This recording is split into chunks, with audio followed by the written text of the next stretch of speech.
আসসালামু আলাইকুম দর্শক, আমি আতিক রহমান পূর্ণিয়া আপনাদেরকে স্বাগত জানাই। আমি শুরুতেই জানিয়ে দিই, আজকে আমাদের সম্মানিত অতিথি, আমাদের আলোকচারিতার বিশ্লেষক, সবার পরিচিত মানুষ, পরিচিত জন, আলোচিত ব্যক্তিত্ব বাংলাদেশের।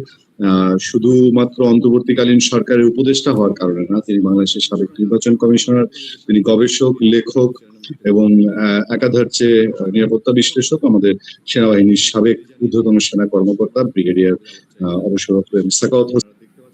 স্যার, আমি একটা বিষয় একটু আপনার কাছে তুলে ধরি, আপনি কিভাবে দেখছেন?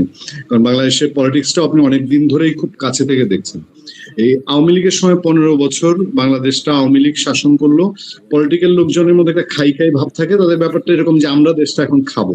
আওয়ামী লীগ খাইলো 15 বছর, এই সময়টা বিএনপি এবং জামাতকে যে কোনো ধরনের কম্পিটিশনের বাইরে রাখা হলো, বাধ্য করা হলো বাইরে থাকতে। 15 বছর আওয়ামী লীগ ভোগ করলো।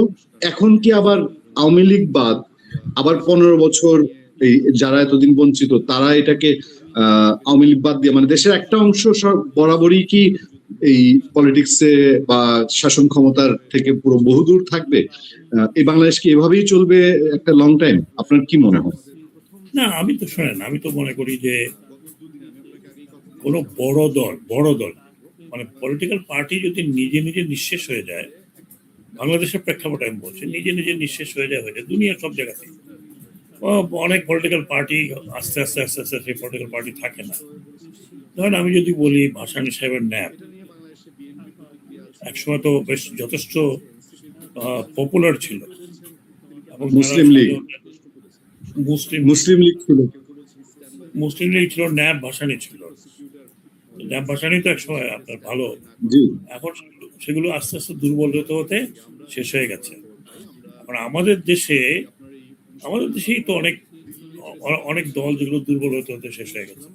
আপনি ধরেন জাসদ একসময় ভীষণ রমরম ভাব ছিল, এই জাসদ 4-5 টুকরা টাকা হয়ে টয়ে এখন হয়তো এরপরে তাদেরকে আর পাওয়া যাবে না।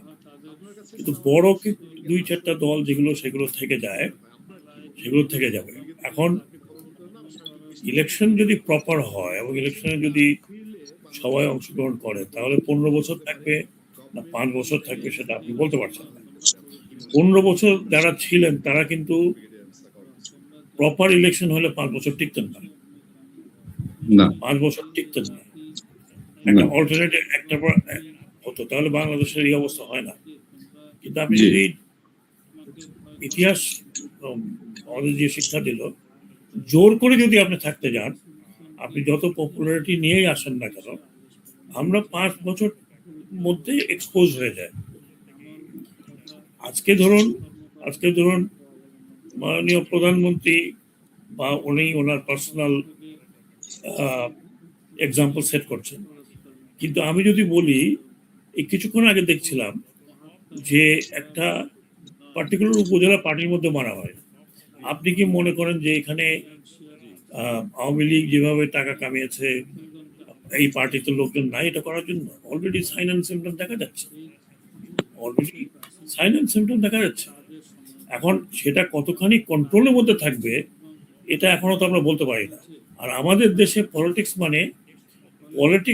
আমি পলিটিক্স আমার একটা ব্যবসা, সেই সেই ব্যবসা, সেটা আপনি কোনো পার্টিকুলার পার্টি যে ওই পার্টিতে করছে এই পার্টি করবে না, এই রকম আমার মনে হয় না। যে অন্তত আমার দেখা আমি এরকম দেখিনি।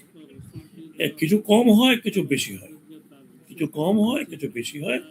কিছু কম হয় যদি টপ লেভেলে অত্যন্ত স্ট্রিক্টলি অ্যাকশন নেয় এবং কন্ট্রোল করে। স্যার, আমি এই আওয়ামী লীগ শেখ হাসিনা প্রসঙ্গটা এখানেই শেষ করব, শুধু ছোট্ট করে জানতে চাই, আওয়ামী লীগের উপর নিষেধাজ্ঞা রয়ে গেছে এবং সরকারের দায়িত্বশীল ব্যক্তিরা বলছেন যে বাংলাদেশে আওয়ামী লীগকে আর রাজনীতি করতে দেওয়া হবে না। আপনার কাছে কি মনে হয়?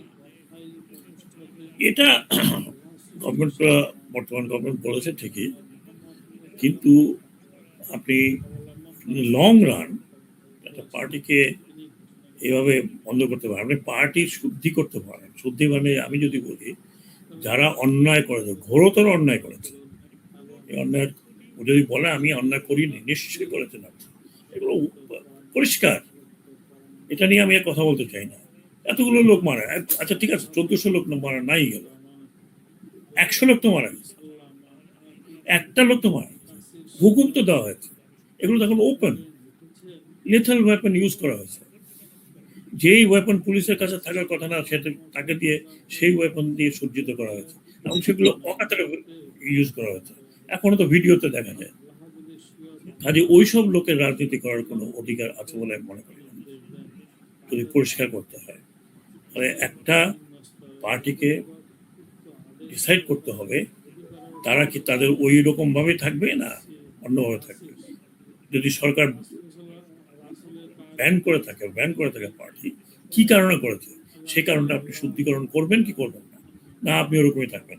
আপনি আমাকে বলেন, এত 2 বছর হয়ে গেছে, এত কথা বলেন, আজ পর্যন্ত আওয়ামী লীগের টপ নেতারা বলেছে যে আমাদের আমাদের ভুল হয়েছে, আমাদের অন্যায় হয়েছে। আমরা আমরা 1400 হোক আর 100 হোক বা 150 হোক, ভারতে গেছে যে কারণেই হোক, তার শাসনে উনি এখন বলবেন অমুকে এসে মারছে তমুকে এসে, এগুলো তো এইসব গল্প যত বলবেন ততই মানুষের মনের থেকে আপনি বের হয়ে যাবেন। You accept that you have done mistake, ভুল হয়েছে, নেতৃত্বে ভুল হতে পারে, অ্যাসেসমেন্টে ভুল হয়েছে, যে কারণেই হোক, কিন্তু সেটা তো আমরা দেখছি না, সেই রিপেন্টেন্স নেই, বরং উদ্ধতপনা আছে। আমার মনে হয় না যে এটা করে বাংলাদেশে অন্তত কামিং ফিউ ইয়ার্স এর মধ্যে ওনারা এই মানুষ এগুলো ভুলে যাবে। কারণ যারা চোখে দেখেছে ইয়াং পিপল, আমরা না হয় থাকবো না, কিন্তু দিস ইয়াং পিপল উইল, আপনি চিন্তা করেন এরা কারা। এরা ওই একবার মার খেয়েছিল যখন স্কুলে, নিরাপদ সড়ক করতে গিয়ে মার খেয়েছিল, তারা ইউনিভার্সিটিতে গিয়েছে। এখন তারা আরো বড় হয়েছে, কিছু কিছু নেতৃত্বের দিকে চলে যাচ্ছে, কিন্তু পলিটিক্স করবে। এরা তো ভুলবে না, এরা তো ভুলবে না। আমি আপনি হয়তো আমাদের স্মৃতিবর্ষ হবে, আমরা ভুলে যাবো, চিনব না আগের লোকজনকে কিছুদিন পরে। They are not going to forget. These young people are not going to forget. Sir, আমি এই শেষ যেহেতু প্রসঙ্গ চলে এসছে, আপনারা যখন ইন্টারিম গভর্নমেন্টে ছিলেন তখন আমার যতদূর মনে পড়ে উপদেষ্টা পরিষদ পুরোটাই বসে সিদ্ধান্ত নিয়ে আওয়ামী লীগের রাজনীতি নির্বাহী আদেশে নিষিদ্ধ করেছিল। আপনি কি তখন একমত ছিলেন, বা আপনার তখনকার অবস্থান আর এখনের অবস্থানে কি কোনো পার্থক্য আছে?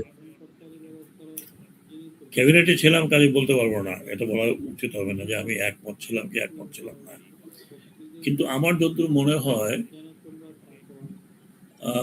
অ্যাক্টিভিটি নিষিদ্ধ করা হয়েছে, কার্যক্রম, ছাত্রলীগ এবং মূল আওয়ামী লীগের কার্যক্রম, পার্টি নিষিদ্ধ করার মতো আলোচনা আমার মনে পড়ে না।